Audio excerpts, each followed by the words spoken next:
Samuel had arrived in Copper Ridge in the summer of 1847 with his wife Catherine, their infant daughter Josephine, and their toddler son William.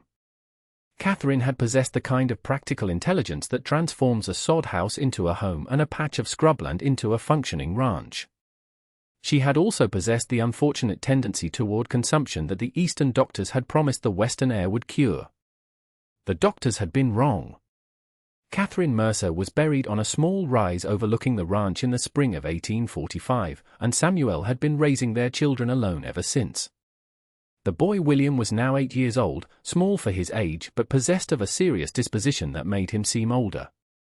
Josephine, whom everyone called Josie, had inherited her mother's sharp eyes and sharper tongue, and at 10 years old she ran the household with an efficiency that would have impressed a military quartermaster.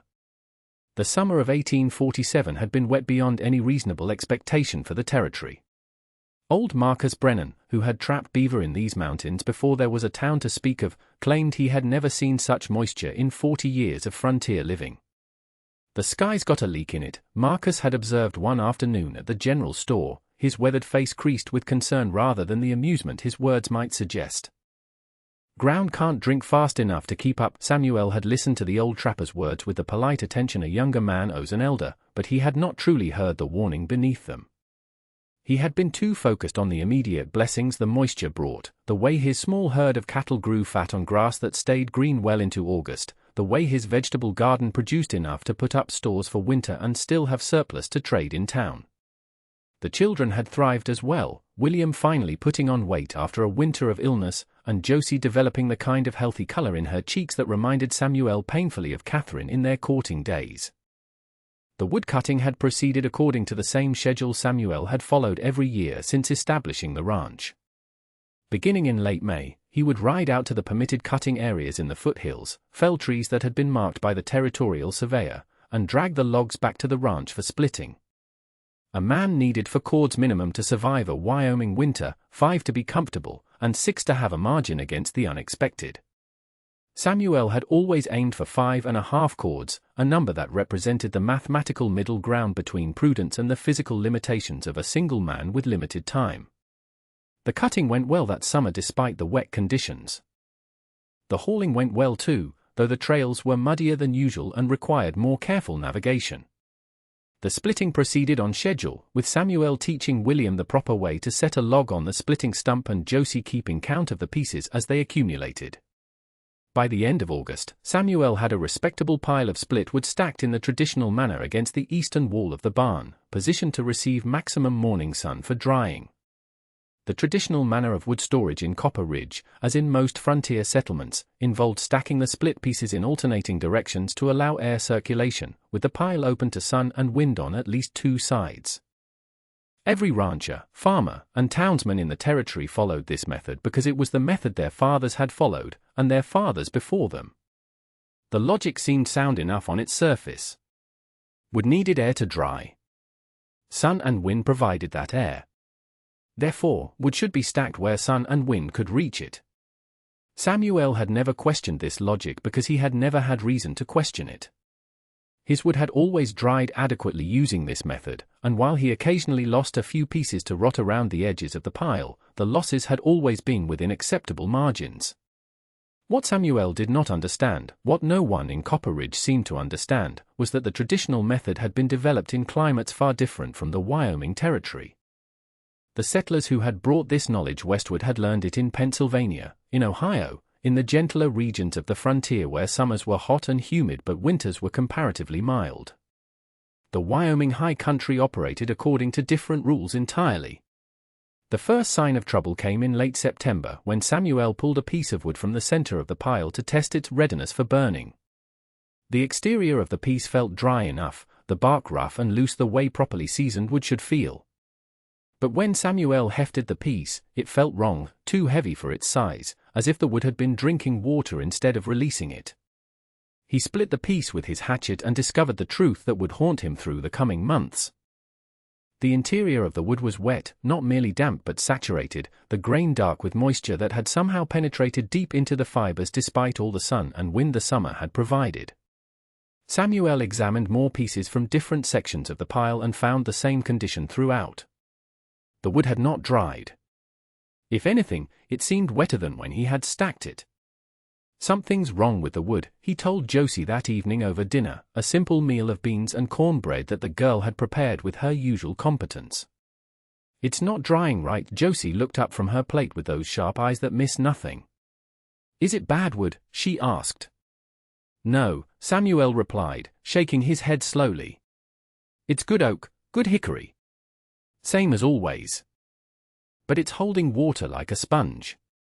The next morning, Samuel rode into town to consult with the other ranchers and perhaps find someone who could explain what had gone wrong. He found the usual gathering of men outside the general store, their conversation focused on the same topic that occupied his own mind. My pile's wet through, complained Thomas Dalton, a rancher whose spread bordered Samuel's to the north. Never seen anything like it. Stack's been sitting in the sun all summer and it's wetter than when I cut it. The other men nodded in agreement, their faces reflecting the same confusion and concern that Samuel felt. Only old Marcus Brennan seemed unsurprised by the situation. Told you the sky had a leak, the old trapper said, spitting tobacco juice into the dust. All that moisture in the air, it's got to go somewhere. Your wood's been drinking it in faster than the sun can pull it out. Then what do we do about it? Samuel asked. Marcus shrugged his thin shoulders. Do what men always do. Burn wetwood, curse the smoke, and hope for an early spring. The other men laughed at this, the kind of grim frontier humor that acknowledged a problem without offering any solution. Samuel did not laugh. He was thinking about William's cough from the previous winter, about Josie's thin frame that could not afford to lose weight to cold and hunger, about the small grave on the rise where Catherine lay waiting for him to keep his promise to protect their children. The idea came to Samuel 3 days later, not as a sudden revelation but as a slow accumulation of observations that finally coalesced into a coherent thought. He had been watching Josie hang laundry on the line behind the house, a task she performed with the same methodical efficiency she brought to everything. The clothes hung in the morning air, and Samuel noticed how Josie had positioned them to catch the weak autumn sun while remaining protected from the wind by the corner of the house. Why do you hang them there? Samuel asked, genuinely curious. Josie looked at him as if he had asked why water was wet. Because the wind makes them stiff if they dry too fast, she explained. Mama taught me. You want them to dry slow in the warmth, not fast in the wind. Samuel stood very still as the implications of his daughter's words penetrated his understanding. The traditional method of drying would prioritize air circulation above all else, but what if air circulation was actually part of the problem? What if the wind that was supposed to dry the wood was instead carrying moisture into it, especially during the wet summer they had just experienced? The more Samuel considered this possibility, the more sense it made. The humid air of the summer had been constantly moving across his woodpile, and while moving air did promote evaporation, it also carried moisture that could be absorbed by the porous wood fibers. The sun helped, certainly, but the sun in Wyoming was often weak and brief, especially as autumn approached. The net effect might well be that the wood was absorbing more moisture from the humid air than it was losing to evaporation. Samuel began to formulate a plan that went against everything he had been taught about wood storage. Instead of exposing the wood to maximum air circulation, he would protect it from the air entirely. Instead of stacking it in the open, he would build an enclosure that would trap whatever warmth the sun provided while preventing humid air from reaching the wood. The concept was simple enough in theory, but the execution would require materials and labor that Samuel could ill afford to spare. He would need lumber for framing, which meant either purchasing boards from the mill in town or cutting and sawing his own. He would need some form of covering for the walls and roof, which meant either canvas, which was expensive, or wooden planks, which required even more lumber. And he would need time to build the structure, time that should be spent on the 100 other tasks that kept a ranch functioning. I'm going to build a shed for the wood, Samuel announced at dinner that evening. William looked up from his plate with interest, always eager for any project that involved building. Josie's reaction was more measured. A whole shed just for firewood, she asked, her tone suggesting she found the idea excessive. A whole shed, Samuel confirmed. With walls and a roof and a door that closes. The other ranchers don't have wood sheds, Josie pointed out. They just stack their wood against the barn like we do. The other ranchers have wet wood too, Samuel replied. Maybe there's a reason for that. The construction of Samuel Mercer's woodshed began on the first day of October, 1847, and immediately became the subject of intense interest and considerable mockery throughout Copper Ridge. The structure Samuel envisioned was not large by any standard, measuring 12 feet by 8 feet with a sloped roof that would shed any accumulation away from the stored wood. The walls would be constructed of rough-cut planks with deliberate gaps between them, wide enough to allow some air movement but narrow enough to prevent direct wind penetration. The roof would be solid, covered with the same wooden shingles Samuel had used on his house, providing complete protection from any moisture that might fall from above. The floor would be raised 6 inches off the ground on log supports, preventing any ground moisture from wicking up into the stored wood. Every element of the design reflected Samuel's new understanding of the relationship between wood and water, an understanding that contradicted the accumulated wisdom of generations of frontier settlers. The first visitor to comment on the construction was Thomas Dalton, who rode over from his neighboring ranch on the second day of building. Thomas was a good man and a decent neighbor, the kind who would help with a barn raising or lend a tool without expecting anything in return. But he was also deeply traditional in his thinking, suspicious of any innovation that departed from established practice. "What in the name of all that's holy are you building there, Samuel?" Thomas asked, remaining mounted on his horse as if he might need to make a quick escape from the madness he was witnessing. "A woodshed," Samuel replied, not pausing in his work of notching logs for the corner joints. "I can see it's a shed. What I'm asking is why you're putting your firewood in a building like it was fine furniture." Samuel set down his axe and wiped sweat from his forehead despite the cool October air. "Because I think the open air is what's keeping the wood wet. If I can control the air around the wood, maybe I can control the moisture too." Thomas shook his head slowly, the way a man does when confronted with behavior he cannot understand. "Samuel, men have been drying wood in the open air since before there was America to speak of. You think you know something all those men didn't know?" "I think those men lived in different places with different weather," Samuel replied. "What works in Pennsylvania might not work in Wyoming, and what makes you think a wooden box is going to work any better?" Samuel picked up his axe and returned to his notching. "I don't know that it will. But I know what I've been doing isn't working, so I figure I might as well try something different." Thomas rode away shaking his head, and within 2 days, the story of Samuel Mercer's foolish woodshed had spread throughout Copper Ridge. The reactions ranged from gentle amusement to outright derision. At the general store, Samuel overheard 2 men he barely knew discussing his project in tones of exaggerated wonder. "Heard Mercer's building a house for his firewood," one said. "Next thing you know, he'll be sewing little blankets to keep the logs warm. Man's got too much time on his hands," the other replied. Or not enough sense in his head. Samuel did not respond to these comments, did not defend himself or explain his reasoning. He had learned long ago that frontier men respected results, not arguments. If his shed worked, the mockery would stop. If it failed, no amount of explanation would salvage his reputation. Either way, talking about it served no purpose. The children proved more helpful than Samuel had expected. William, despite his small size, had a natural aptitude for construction work. The boy understood intuitively how pieces fit together, how weight needed to be distributed, how a structure achieved stability through the proper arrangement of its components. Samuel found himself relying on William's judgment for tasks that would normally require an adult's experience. "The corner post wants to lean east, Pa," William observed on the 3rd day of construction. "Ground softer there from the old well that dried up." Samuel checked the post and found his son was right. The soil on the eastern side of the construction site was indeed less compact, a remnant of a well that had been dug and abandoned years before Samuel had acquired the property.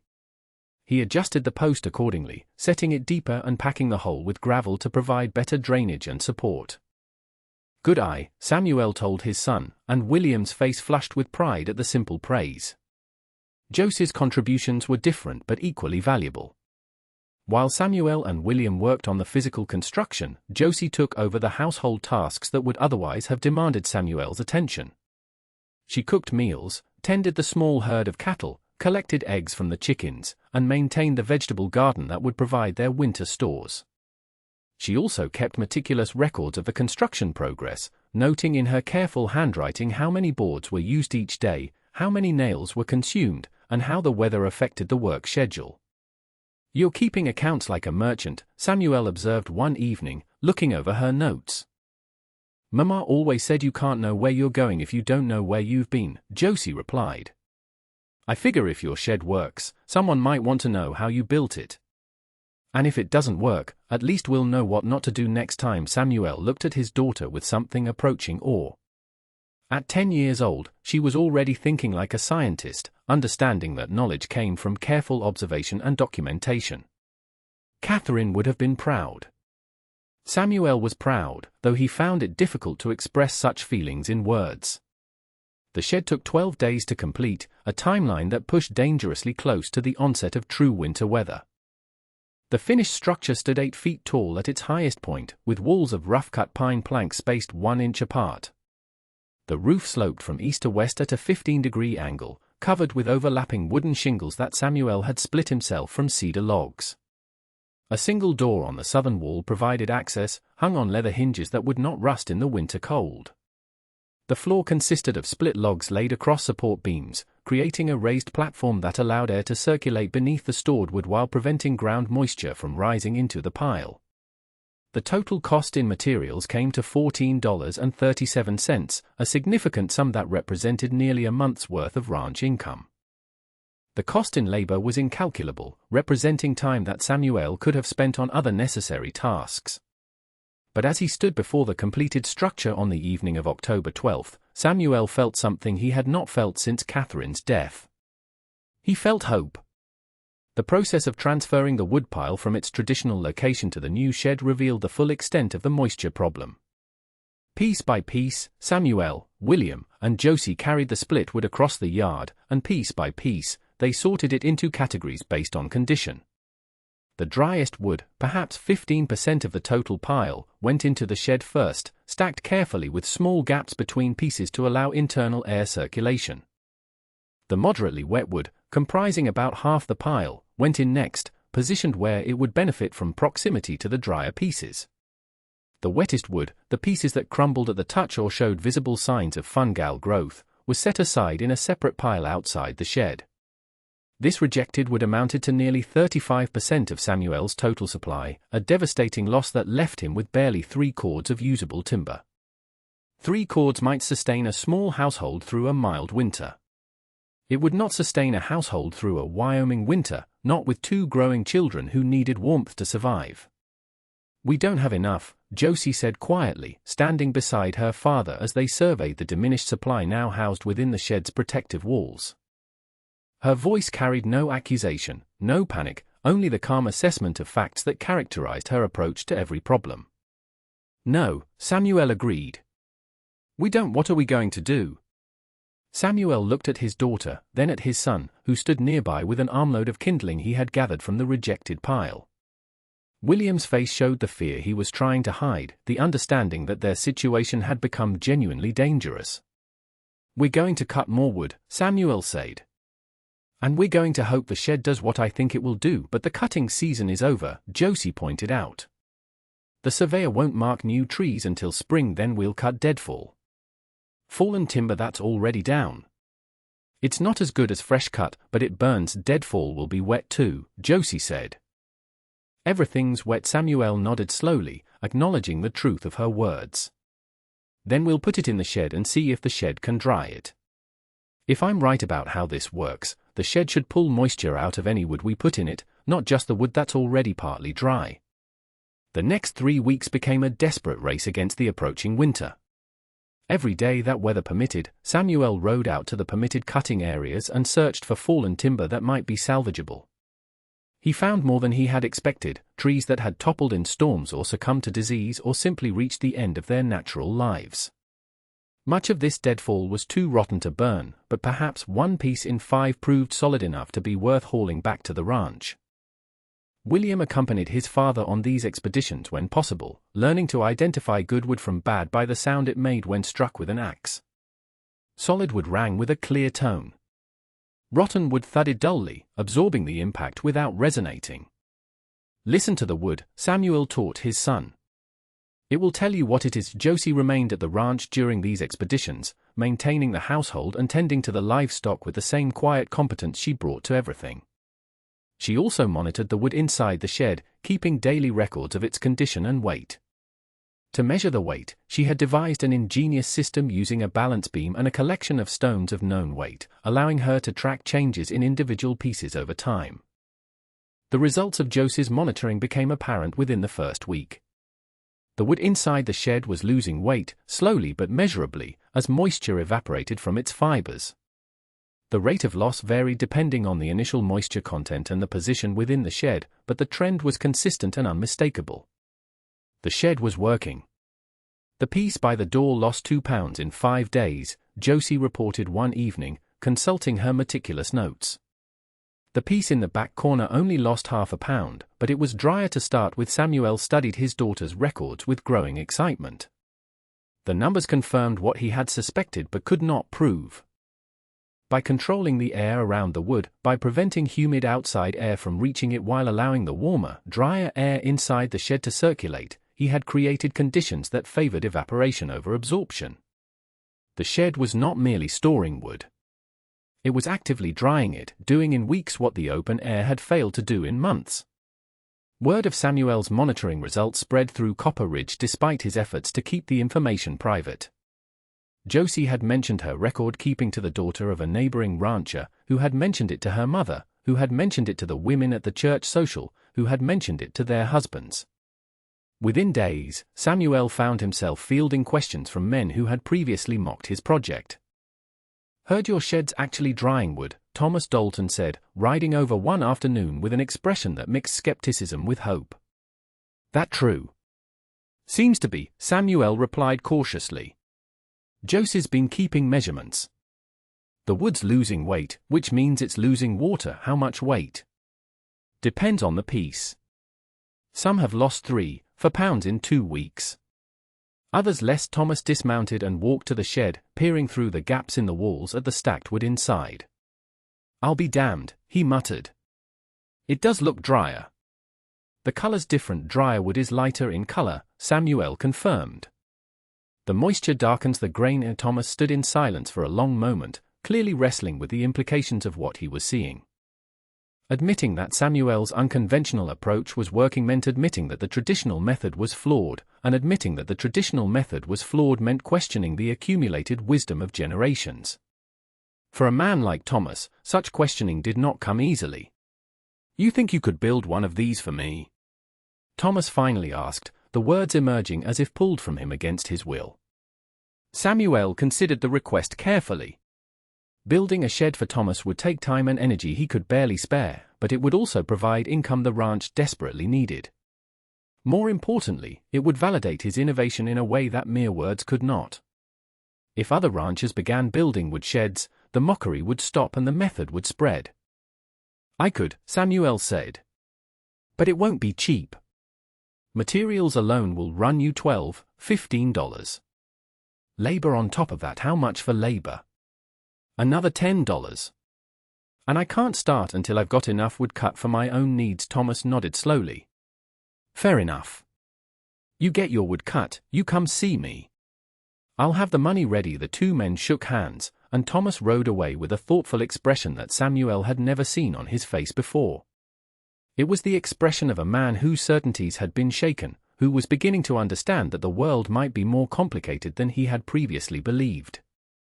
The first true cold arrived on November 3, 1847, a date that Samuel would remember for the rest of his life. He woke before dawn to find frost on the inside of the windows, a phenomenon that occurred only when the outside temperature dropped below zero. The water in the washing basin had frozen solid overnight, and the children's breath hung in visible clouds as they huddled beneath their blankets. "Time to start the fire," Samuel said, his own breath forming white puffs in the frigid air. He dressed quickly in the cold, pulling on layers of wool and leather that would protect him during the short walk to the woodshed. The walk itself was a test of the shed's effectiveness. If the wood inside was dry enough to burn cleanly, they would have warmth within the hour. If the wood was still wet, they would have smoke and frustration and a house that never quite reached comfortable temperature. Samuel opened the shed door and selected a piece from the stack nearest the entrance, a section of oak that had been among the wettest when first stored. The wood felt different in his hands than it had 6 weeks earlier. It was lighter, noticeably so, and the surface had a dry, almost powdery texture that suggested thorough seasoning.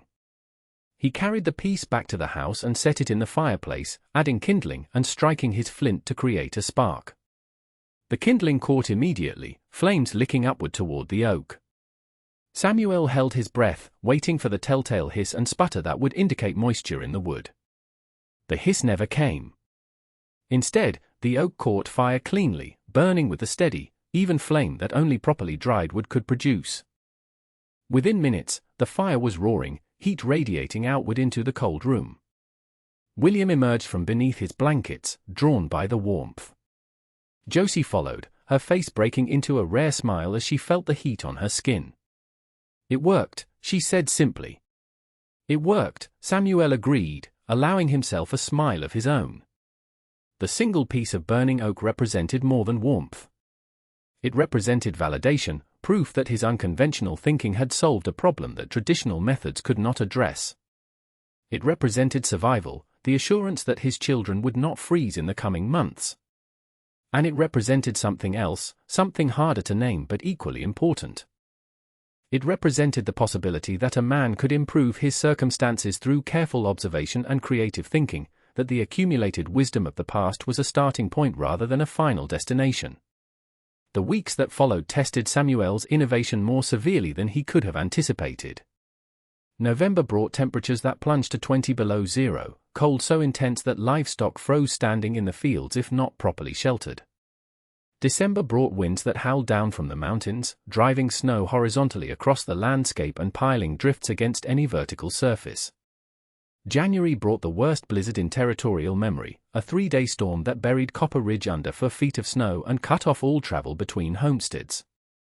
Through all of this, Samuel's woodshed stood firm, its contents remaining dry and burnable while the exposed wood piles of neighboring ranches became increasingly waterlogged and useless. The Mercer household burned wood at a rate of approximately 1/8 cord per week during the coldest periods, a consumption rate that Samuel tracked carefully against his remaining supply. The mathematics of survival occupied Samuel's thoughts constantly during those dark winter months. He had entered the winter with approximately 3.5 cords of usable wood, supplemented by another cord of deadfall that had dried sufficiently in the shed to be burnable. 4.5 cords total, against a winter that might last 20 weeks or more. At 1/8 cord per week, he would need 2.5 cords minimum, leaving a margin of 2 cords for unexpected circumstances. The margin seemed adequate until the blizzard struck in January, forcing the family to burn wood at nearly double the normal rate just to keep the house above freezing. Samuel watched his supply dwindle with growing concern, calculating and recalculating the numbers each morning as he selected wood for the day's fires. "Are we going to run out?" William asked one evening, his young face serious in the firelight. The boy had been watching his father's worried expressions, understanding without being told that their situation was precarious. Samuel considered lying, considered offering false reassurance to protect his son from fear. But Catherine had always insisted on honesty with the children, even when honesty was difficult. "I don't know," Samuel admitted. "We might. It depends on how long the cold lasts. What happens if we run out? Then we burn furniture. Then we burn fence posts. Then we burn anything that will burn, and if we burn everything?" Samuel met his son's eyes directly. "Then we go to town and ask for help." "There's no shame in asking for help when you've done everything you can do yourself." William nodded slowly, accepting this answer with the gravity it deserved. "I could gather more kindling," he offered. "From the deadfall pile." "The small pieces that aren't good for regular burning, that would help," Samuel agreed. "Every piece of kindling we use is a piece of good wood we don't have to burn." The crisis came in the 3rd week of February, when Samuel's supply dropped below 1 cord for the first time. The cold had not relented, temperatures remaining well below zero for days at a stretch. The wood was burning faster than projected, and the end of winter was nowhere in sight. Samuel faced a choice that no father should have to make. He could continue burning wood at the current rate and risk running out completely before spring. or he could reduce consumption, keeping the house cooler and accepting the health risks that came with prolonged exposure to cold. He chose a middle path, reducing the fire at night when the family was bundled in blankets but maintaining full heat during the day when the children were active. The nighttime temperatures in the house dropped to near freezing, and Samuel lay awake in the darkness listening to his children's breathing, praying that the cold would not damage their young lungs. The thaw began on March 2, 1847, arriving like a miracle after months of frozen despair. Samuel woke to the sound of dripping water, a sound so foreign after the long silence of winter that he did not immediately recognize it. He went to the window and saw icicles melting from the eaves, droplets falling to the ground and forming small puddles in the snow. The temperature had risen above freezing for the first time in months. Within a week, the snow was receding, revealing the brown grass beneath. Within 2 weeks, the first green shoots were emerging, and the cattle were venturing out from their sheltered areas to graze on whatever vegetation they could find. Samuel took inventory of his remaining wood supply and found he had survived the winter with approximately 1/4 cord to spare. The margin was thin, thinner than he would have liked, but it was a margin nonetheless. He had kept his children warm through the worst winter in territorial memory, and he had done it with wood that everyone had said was too wet to burn. The spring of 1848 brought a stream of visitors to the Mercer Ranch, men who had heard about Samuel's woodshed and wanted to see it for themselves. Some came with skepticism, expecting to find that the stories had been exaggerated. They left convinced, having seen the dry wood inside the shed and heard Joseph's detailed records of weight loss over time. Others came with genuine curiosity, eager to understand the principles behind Samuel's innovation. These visitors received patient explanations of air circulation, moisture absorption, and the importance of controlling the environment around stored wood. Still others came with business propositions, offering to pay Samuel to build sheds for their own properties. Samuel accepted these commissions selectively, choosing clients who seemed genuinely interested in the method rather than those who merely wanted to copy a successful neighbor. Thomas Dalton was among the first to commission a shed, honoring the agreement they had made the previous autumn. Samuel built the structure over the course of 2 weeks in April, with William serving as his primary assistant and Josie keeping accounts of materials and labor. The completed shed was slightly larger than Samuel's original, measuring 14 feet by 10 feet to accommodate Thomas's larger woodpile. Thomas paid the agreed-upon price without complaint and immediately began transferring his wood from the open stack to the enclosed structure. "I owe you an apology," Thomas said as they stood before the completed shed. "I thought you were a fool last fall." "Turns out I was the fool you weren't a fool," Samuel replied. "You were following what you'd been taught. Nothing foolish about that, maybe not foolish, but not smart either. Smart is being willing to try something new when the old way isn't working." Samuel accepted this compliment with a simple nod, uncomfortable with praise but grateful for the acknowledgement. By the end of summer 1848, 7 woodsheds stood in the Copper Ridge area, all built according to Samuel's design or close variations of it. The method had spread beyond the immediate community as well, carried by travelers who had seen the sheds and heard the story of their effectiveness. A territorial newspaper published a brief article about the innovation, describing Samuel as a rancher of uncommon practical intelligence and providing basic instructions for constructing a similar structure. Samuel read the article with mixed feelings, pleased that his idea was spreading but uncomfortable with the attention it brought. He had not invented the woodshed to become famous. He had invented it to keep his children alive. The fame was an unintended consequence, neither sought nor entirely welcome. The true test of the woodshed method came in the winter of 1848 to 1849, which proved nearly as severe as its predecessor. Temperatures plunged, winds howled, and snow accumulated in quantities that would have seemed impossible to anyone unfamiliar with Wyoming weather. But this time, the ranchers of Copper Ridge were prepared. Their woodshed stood filled with properly dried timber, stacked and ready for the long months ahead. Samuel's own shed contained nearly 5 cords, a surplus that reflected both his increased cutting during the summer and the efficiency of the drying process. He entered the winter with confidence rather than fear, knowing that his family would be warm regardless of what the weather brought. The contrast between households with woodsheds and those without became starkly apparent as the winter progressed. Families who had adopted Samuel's method burned clean, efficient fires that heated their homes thoroughly with minimal wood consumption. Families who had clung to traditional open-air storage struggled with wet wood that smoked and sputtered and provided inadequate heat despite consuming large quantities. By February, several of the traditional households had exhausted their supplies and were forced to purchase wood from neighbors or beg assistance from the community. The woodshed families had surplus to share, and most shared generously, but the lesson was not lost on anyone. The old way of doing things had failed.